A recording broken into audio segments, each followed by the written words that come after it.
বিটিচিত উচ্ছেদৰ জাননী কেইবাবাৰো আহিছে।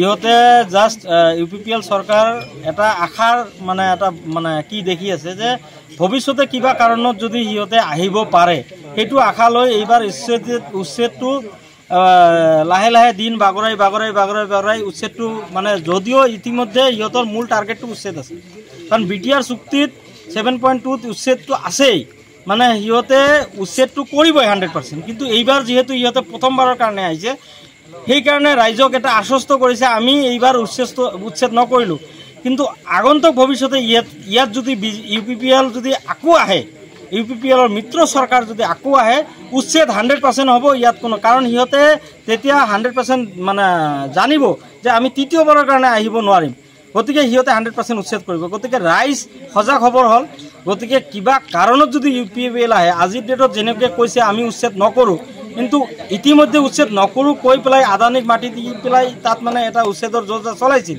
কিন্তু সেইটো কিবা কাৰণত বন্ধ হ'ল। কিন্তু আগন্তুক ভৱিষ্যতে UPPL চৰকাৰ আহিলে যে উচ্ছেদটো হ'ব এইটো 100% নিশ্চিত।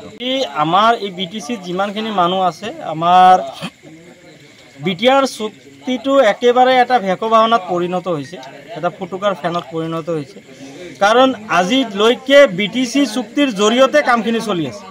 আৰু BTC চুক্তিৰ আধাৰত 2003ত যিটো BTC চুক্তি হৈছিল, এই চুক্তিৰ আধাৰত আপুনি যিটো কথা কৈছে যে হাগ্ৰামা মহিলাৰীৰ চুক্তিৰ আধাৰত ইয়াত যিখিনি বাসিন্দা 2003ৰ আগতলৈকে ইয়াত আছিল সেইখিনি ইয়াৰ প্ৰকৃত ভাৰতীয় বাসিন্দা, এইখিনিক জীৱন সম্পত্তি আৰু ন্যায় নিৰাপত্তাৰ দায়িত্বটো হাগ্ৰামা মহিলাৰীয়ে লৈছিল, আগন্তুক ভৱিষ্যতে ল'ব, এইটো 100% নিশ্চিত।